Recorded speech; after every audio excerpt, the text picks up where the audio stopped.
Hey guys, and welcome back to the cave. I am the Bearded Padawan, and today I've got some cool stuff to show you.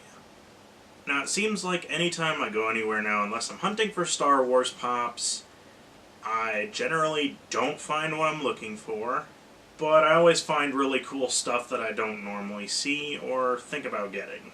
And now that I've more or less caught up on Last Jedi pops for now, I am not strictly in a Star Wars Funko mindset, which is really nice because hunting down most of these pops were kind of tiring at points. So that being said, let's see what we've got here today. First up, we've got the 220 Spider-Man from the movie SpiderMan Homecoming, and this is him actually in the spider suit that Tony gives him. You can obviously see it's a lot different than the homemade suit Spider-Man that we got, whether it's masked or unmasked.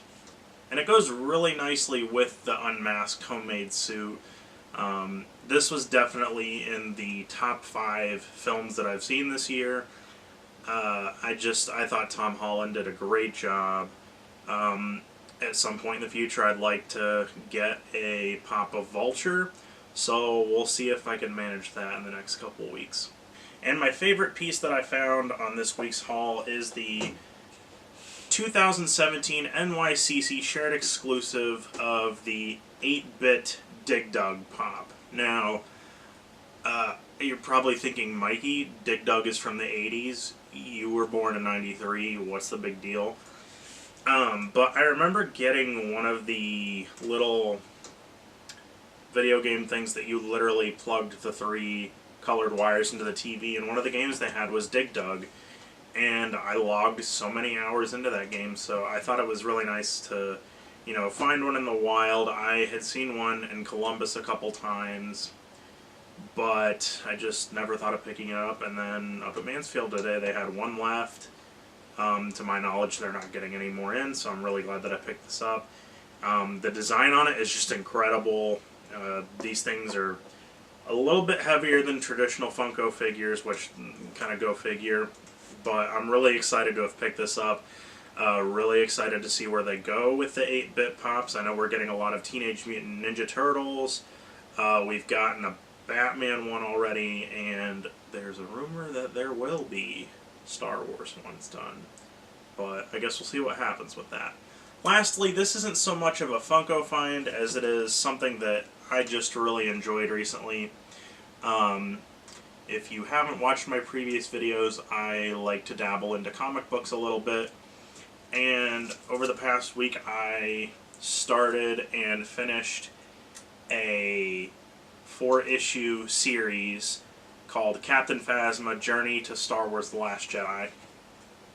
And one of the big critiques that people had about The Force Awakens was that Captain Phasma felt underplayed, but if you go and read the Phasma novel about her past and stuff, or really any of the novels, whether it's like the Force Awakens stuff, you get a little bit more meat to the character, and this comic series, just like I said, 4 issues, details how she got out of the trash compactor on Starkiller Base before the planet imploded, and it kind of sets up her character a little bit more. We get to see her in action a little bit more in these comics, and it's just a really nice short story with a lot of content to it. And I can say the same thing about the Poe Dameron series, even though I think they're on issue 20 now.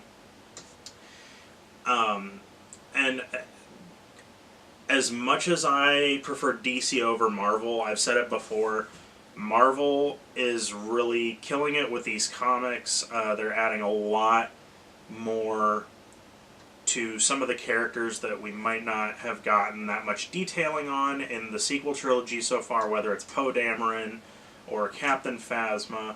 We're even getting a one-shot comic book in, I believe, January on DJ, who is played by Benicio del Toro, and we literally know nothing about his character other than he's some sort of splicer or something, so I'm really looking forward to that.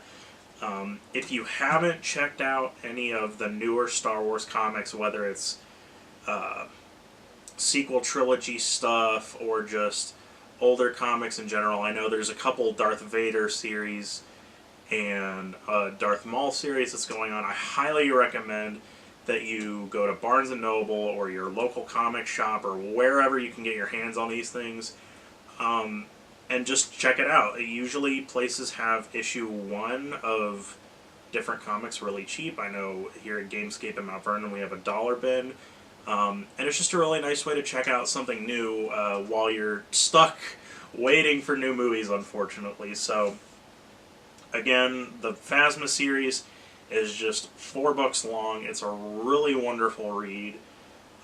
Definitely gets me excited, along with seeing some footage of her fighting in The Last Jedi.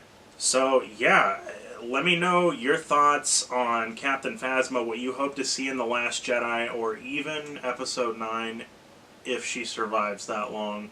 If you've liked what you've seen on this video, please give it a thumbs up, and if you haven't subscribed already, please do so. Trying to reach a milestone of 50 subscribers before The Last Jedi drops in December.